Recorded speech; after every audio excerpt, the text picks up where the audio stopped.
Kita berdoa. Terima kasih Tuhan Yesus atas segala penyertaan-Mu bagi kami hingga pada saat ini. Kami kembali boleh untuk beribadah melalui ibadah rumah tangga di rumah kami masing-masing. Firman-Mu yang hendak kami dengar, kiranya mengajari kami untuk menghadapi kehidupan ini dan melakukan setiap kehendak Tuhan. Terima kasih Bapa dan Roh Kudus-Mu yang menguatkan dan mengajari kami. Di dalam nama anak-Mu Tuhan Yesus Kristus, Tuhan dan Juru Selamat kami yang hidup. Amin. Shalom bagi kita semua, Bapak Ibu yang dikasihi oleh Tuhan kita Yesus Kristus. Firman Tuhan yang menjadi renungan di malam pertonggoan kita pada saat ini diambil dari Kidung Agung di dalam bahasa Simalungun Doding ni Doding, Kidung Agung 8 ayatnya yang ke-5 sampai yang ke-7. Demikian firman Tuhan. Cinta kuat seperti maut. Siapakah dia yang muncul dari padang gurun, yang bersandar pada kekasihnya? Di bawah pohon apel kubangunkan engkau, di sanalah ibumu telah mengandung engkau. Di sanalah ia mengandung dan melahirkan engkau. Taruhlah aku seperti meterai pada hatimu, seperti meterai pada lenganmu, karena cinta kuat seperti maut, kegairahan gigih seperti dunia orang mati. Nyalanya adalah nyala api seperti nyala api Tuhan. Air yang banyak tak dapat memadamkan cinta. Sungai-sungai tak dapat menghanyutkannya. Sekalipun orang memberi segala harta benda rumahnya untuk cinta, namun ia pasti akan dihina. Demikian firman Tuhan yang dikatakan berbahagia adalah mereka yang melakukan firman Tuhan di dalam hidupnya hari lepas hari. Amin. Shalom. Horas mahu batahaganupan. Kuriani Tuhan nah hinargani Tuhan ta Yesus Kristus. Ketika kita berbicara konteks Kidung Agung, mungkin banyak orang yang malu-malu kucing untuk membicarakannya. Bahkan ketika kita mendengar tetangga sebelah mengatakan, mengklaim bahwa buku Kidung Agung adalah buku yang tidak baik. Tetapi ternyata setiap orang percaya perlu membaca, memahami, mengartikannya, mengaplikasikannya di dalam hidupnya hari lepas hari. Ternyata Kidung Agung membicarakan hubungan antara laki-laki dan perempuan, membicarakan antara hubungan suami dan istri, tetapi dengan memakai metafora-metafora, gambaran-gambaran yang harus kita tafsirkan dengan benar, bukan dengan pikiran-pikiran yang tidak baik. Banyak orang yang malu membicarakan, tapi ternyata melakukannya, ya dia tidak malu-malu. Kalau kita lihat konteks renungan kita ini, judul perikopnya, cinta kuat seperti maut, yang diangkat dari ayat 6. Taruhlah aku seperti meterai pada hatimu, seperti meterai pada lenganmu, karena cinta kuat seperti maut. Kalau kita berusaha untuk menerangkan apa artinya cinta, mungkin kita sulit untuk menguraikannya dengan kata-kata. Tetapi yang jelas kita lihat bagaimana kekuatannya, kekuatan itu sendiri. Ada sebuah ilustrasi. Pada awalnya kita mengenal yang disebut dengan 4 rasa, yaitu manis, asam, asin yang disebut dengan rasa nano-nano. Kemudian yaitu ditambah pahit, ada 4 pada awalnya. Kemudian tahun-tahun berikutnya ditambah, ada rasa lagi yang disebut dengan rasa umami. Apa itu dengan rasa umami? Yaitu rasa gurih dan lezat. Terakhir September 2016 ditambah dan resmi masuk rasa lidah yang satu lagi yang disebut dengan rasa starchi. Apa itu rasa starchi? Yaitu rasa hambar atau rasa tawar. Sehingga disimpulkan ada 6 rasa dasar yang bisa kita rasakan oleh indera perasa kita, indera pengecap kita. Tapi ternyata kekuatan cinta mampu mengubah rasa yang 6 itu menjadi berjuta-juta rasa. Itu yang disebut dengan lagu Jatuh Cinta Berjuta Rasanya. Ternyata rasa yang 6 mampu diubah menjadi berjuta-juta oleh karena kekuatan cinta. Kemudian kalau kita coba lihat pengalaman-pengalaman bagaimana seorang anak muda dan seorang anak gadis sedang jatuh cinta. Seburuk apapun kita memberitahukan keburukan-keburukannya, ketika rasa cinta itu sudah tumbuh, mereka akan menerjangnya dan mereka tidak peduli. Ketika kita lihat bagaimana seorang dalam hubungan ketika dia jatuh cinta, ketika dia dihina, ngaca dulu. Kemudian ketika dia berubah menjadi sapam terhadap pasangannya, dia mau berubah menjadi antar jemput, dia mau. Itu adalah kekuatan cinta. Dan ketika kita bertanya apa itu cinta, Salomo sendiri tidak menjelaskan secara detail apa itu cinta. Tapi ketika kita coba untuk membaca Wikipedia Indonesia menerangkan, cinta adalah suatu emosi dari rasa kasih sayang yang kuat dan ketertarikan pribadi. Cinta juga dapat diartikan sebagai sebuah perasaan dalam diri seseorang akibat faktor pembentuknya. Banyak faktor pembentuk dalam cinta. Hubungan keluarga, hubungan dengan orang tua, hubungan dengan sesama, hubungan dengan istri, hubungan dengan anak-anak, hubungan dengan tetangga, hubungan dengan sahabat, dan lain sebagainya. Banyak dasarnya. Itu yang disebut dengan faktor pembentuk. Dalam konteks filosofi, cinta itu merupakan sifat baik yang mewarisi sebuah kebaikan, perasaan belas kasih, dan kasih sayang. Pendapat lain mengatakan bahwa cinta adalah sebuah aksi, sebuah kegiatan yang aktif yang dilakukan manusia terhadap objek lain, berupa pengorbanan diri, berupa empati, perhatian, berupa kasih sayang, berupa tindakan membantu dia, berupa tindakan menuruti perkataannya, berupa tindakan mengikuti dia, patuh terhadap dia, mengorbankan dirinya, mengorbankan waktunya, melakukan apa yang diinginkan oleh objek tersebut. Itulah cinta. Cinta memang sulit untuk kita jelaskan secara kata-kata, tetapi dapat kita ibaratkan dengan memakai metafora-metafora seperti yang dilakukan oleh Salomo untuk menjelaskan hubungan cinta kasih antara laki-laki dan perempuan, antara suami dan istri di dalam hubungan terhadap sesama. Kalau kita mengatakan jatuh cinta itu memang tidak dibutuhkan waktu lama. 2-3 menit ketika pandangan pertama langsung jatuh cinta.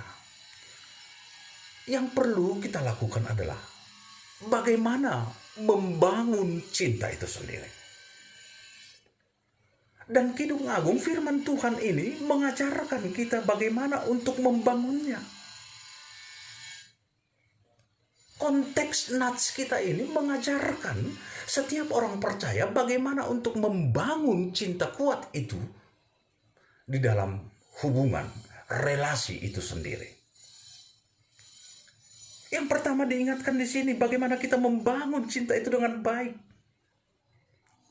Yaitu ingatkan akan memori-memori indah yang membangun hubungan cinta kasihmu. Ingatkan. Kalau kita perhatikan dan kita baca ayat 5, siapakah dia yang muncul dari padang gurun yang bersandar pada kekasihnya? Di bawah pohon apel kubangunkan engkau, di sanalah ibumu telah mengandung engkau. Ini membuktikan bahwa seorang istri ketika dia datang terhadap pasangannya, suaminya, yang diingatkannya adalah tentang memori-memori yang lain. Memori terhadap ibunya yang telah melahirkannya, dan memori terhadap dirinya. Dengan kata lain, cinta yang benar ternyata tidak memutuskan hubungan dengan orang tuanya, tidak memutuskan cintanya terhadap cinta teman, cinta saudara, cinta orang tua, dan lain sebagainya. Justru cinta yang benar adalah membangun itu semua. Membangun hubungan yang kuat dengan ibunya. Sehingga memori itu diingatkan, ingat, disinilah ibumu mengandung engkau. Di sanalah ia mengandung dan melahirkan engkau. Ternyata pasangannya membangunkan cinta kasihnya terhadap orang tuanya, sekaligus juga membangun hubungan cinta kasihnya terhadap dirinya sendiri. Sehingga boleh kita katakan ternyata cinta itu tidak egois. Sebab banyak para istri yang cemburu melihat suaminya yang begitu dekat dengan ibunya, atau berusaha untuk mengatakan jangan terlalu keibuan, jangan ulang hainangon. Berbeda keibuan dengan hainangon ya. Ulang. Banyak. Ternyata cinta yang benar adalah menumbuhkan dan menyuburkan hubungan itu sendiri terhadap orang tuanya. Kemudian bangun hubungan dengan dirimu akan memori-memori yang indah, ingatan-ingatan yang indah.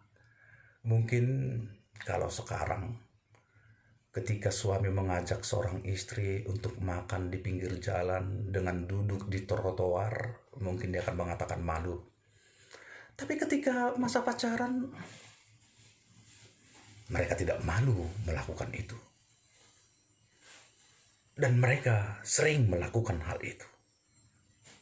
Bagian ini menjelaskan bahwa cinta itu bukan hanya berbicara soal kemesraan.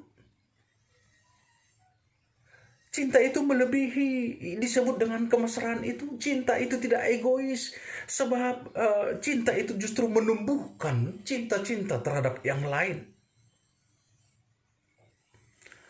Salah satu hal yang menarik dari renungan ini dibuat sebagai rujukan ketika seorang istri mendatangi suaminya.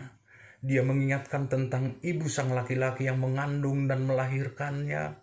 Diibaratkan ketika sang perempuan melihat pohon apel lambang cinta itu, pernyataan cinta itu, dia mengingatkan bahwa di sanalah ia membangunkan kekasihnya. Di sanalah ibu sang laki-laki juga melahirkan, di sana jugalah ibu sang lelaki mengandung. Jadi cinta itu berbicara tentang menempatkan seseorang dalam pikirannya secara berulang-ulang. Menanamkan memori-memori indah. Bukan hanya sekedar soal kemesraan-kemesraan, tetapi menanamkan sebuah perjuangan-perjuangan. Walaupun itu sakit, walaupun itu sulit, tapi diingatkan selalu. Kemudian dikatakan di sini, bangunlah cintamu. Dengan cara bagaimana? Taruhlah aku seperti meterai pada hatimu. Meterai Yotam yang disebut dalam bahasa aslinya. Meterai itu ibarat seperti stempel, boleh kita katakan.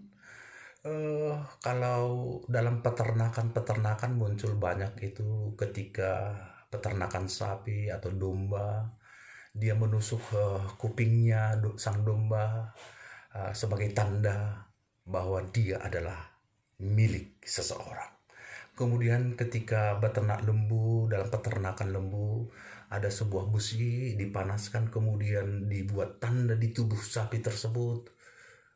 Itulah materai, iota. Berarti ketika dikatakan taruhlah aku seperti materai pada hatimu, materai menggambarkan soal kepemilikan. Ketika suami dan istri telah diberkati dalam rumah tangga, berarti istri milik suami, suami milik istri, dan mereka saling memiliki. Boleh mungkin kita katakan seperti sebuah cincin perkawinan atau sebuah tanda kalung tanda cinta. Tapi di sini dikatakan materai pada hatimu. Itu dicatatkan dan ditandai di hati. Dengan kata lain, dibawa selalu. Mungkin cincin bisa dilepas, mungkin kalung bisa dilepas, tanda-tanda lain mungkin dilepas. Tapi di sini dikatakan taruhlah seperti materai pada hatimu. Artinya kemanapun ketika dalam hubungan suami istri, dia selalu mengingat pasangannya. Dan dia menjadi milik pasangannya dimanapun dia berada. Dan dia tidak akan pernah memberikan dirinya kepada yang lain. Itulah kekuatan cinta. Kemudian ketika cinta itu, kasih sayang itu sudah bertumbuh di dalam kehidupanmu, maka akan terjadi. Dikatakan di sini, kegairahan gigih seperti dunia orang mati. Apa yang dimaksud dengan dunia orang mati? Kalau kita mengartikannya, dunia orang mati adalah dunia yang tidak ada puasnya. Tapi boleh kita katakan lambang dunia orang mati adalah lambang kekuatan dan kegigihan. Bagaimana dunia mati itu, dunia orang mati itu berusaha untuk menarik semuanya ke dalamnya. Di sini penulis hendak menggambarkan sebuah kekuatan yang gigih. Kemudian dunia orang mati, ketika kita masuk ke dalam dunia orang mati, ketika ada orang meninggal, check in ke dalam, dan dia tidak dapat check out lagi. Bukan seperti masuk ke hotel, kita check in, kemudian kapan saja kita boleh check out. Apa artinya? Artinya bahwa dalam hubungan suami istri ketika diberkati oleh Tuhan, tidak bisa lagi check out, kecuali kematian merenggut hidupmu. Tidak bisa keluar, pertahankan, dan begitu kuatnya itu menahan engkau. Tidak bisa untuk check out kembali. Itu yang dikatakan seperti dunia orang mati, kekal seumur hidupmu. Kemudian ketika cinta itu sudah bertumbuh dalam hidupmu, nyalanya adalah nyala api seperti nyala api Tuhan. Maksudnya apa? Kita boleh melihat latar belakang konteks ini. Pada zaman dahulu, ketika ada sesuatu kebakaran, mereka sangat sulit untuk memadamkan karena mereka belum memiliki pemadam kebakaran yang begitu kuat untuk menyemprotkan air. Mereka hanya memiliki ember. Dan secara umum ketika terjadi kebakaran, umumnya semuanya akan terbakar habis dan ludes. Tidak seperti zaman sekarang modern saat ini, ketika terjadi kebakaran sebentar sudah dapat dipadamkan dengan pemadam kebakaran. Artinya apa? Ternyata cinta itu dikatakan seperti nyala api Tuhan yang memiliki kekuatan yang tidak terukur, kekuatan yang bisa menghancurkan, kekuatan yang tidak bisa dihalangi oleh apapun. Kekuatan cinta yang begitu kuat. Kemudian dikatakan di sini seperti nyala api Tuhan. Dalam arti kekuatan yang sangat luar biasa. Kekuatan cinta itu memiliki. Itu sebabnya menjadi alasan dalam ayat 6. Karena cinta kuat seperti maut yang tidak dapat dibentuk. Kemudian dikatakan di sini ketika cinta itu sudah tumbuh dalam hubungan suami dan istri, air yang banyak tak dapat memadamkan cinta. Sungai-sungai tak dapat menghanyutkannya. Apapun gelombang kehidupan yang menghantam keluarga, hubungan suami dan istri, tidak akan dapat menghancurkannya, tidak akan dapat menghanyutkannya, tidak akan dapat menenggelamkannya. Ya, mungkin ini tidak seperti apa yang dikatakan dalam sebuah lagu. Angin badai ku terjang, lautan luas ku seberangi. Tapi kenapa gerimis doang aku tidak hadir padamu? Berbeda. Ketika dia berjanji akan melampaui segalanya demi meraih kekasihnya. Tetapi ketika hanya gerimis, dia membatalkan janji. Hujan di malam minggu. Maaf, karena gerimis aku tidak datang. Tetapi ketika cinta yang benar itu, cinta sejati itu, justru menerjang segalanya dan tidak dapat menghancurkan apapun.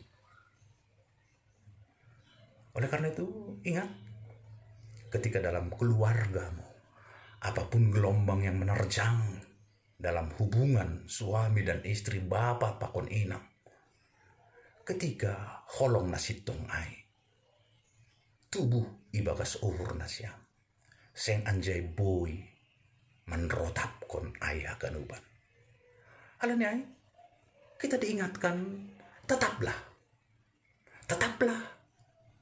tumbuhkanlah, dan hiduplah di dalam cinta kasih yang benar. Kemudian cinta kasih yang benar itu seperti harta benda yang tidak dapat dibayar oleh apapun. Jadi sangat riskan sekali ketika antara suami dan istri berantem karena faktor ekonomi, karena faktor uang, karena faktor ini. Kita boleh katakan bagaimana cintanya ketika hanya karena gara-gara soal ekonomi. Sebab dikatakan di sini segala harta benda rumahnya untuk cinta, namun ia pasti akan dihina. Dikatakan ayat terakhir ini dikatakan bahwa cinta itu tidak bisa dibeli dengan uang.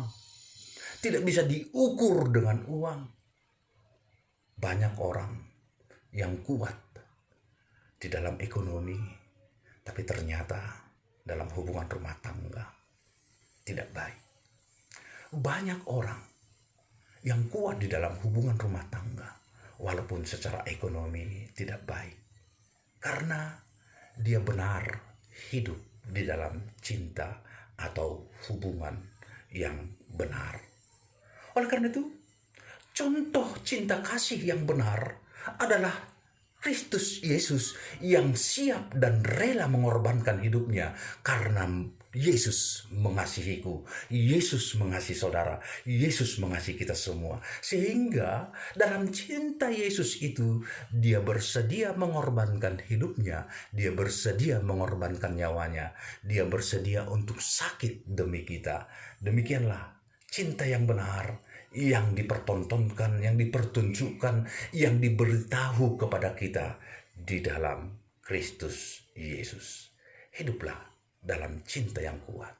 Hiduplah dalam cinta yang benar. Di dalam hubungan suami istri, apapun yang menerjangnya, apapun yang menerpa kehidupanmu.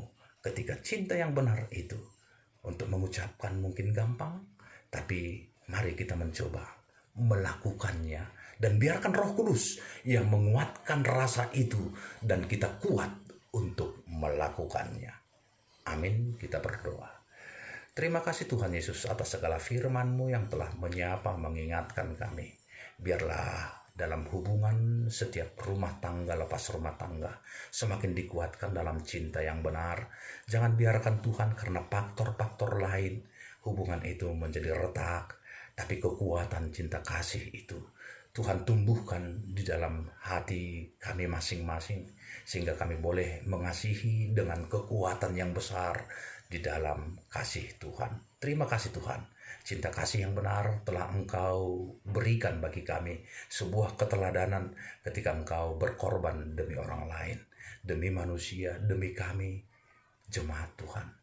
Berkati juga setiap jemaat Tuhan di dalam pergumulan keluarga lepas keluarga, di dalam hubungan suami dan istri, di dalam hubungan anak dan orang tua, di dalam hubungan keluarga dengan tetangga, dengan sahabat-sahabat. Tuhan Yesus, biarlah cinta kasih yang benar menguasai hidup kami. Di dalam nama anak-Mu, Tuhan Yesus Kristus, kami berdoa dan mengucap syukur. Amin.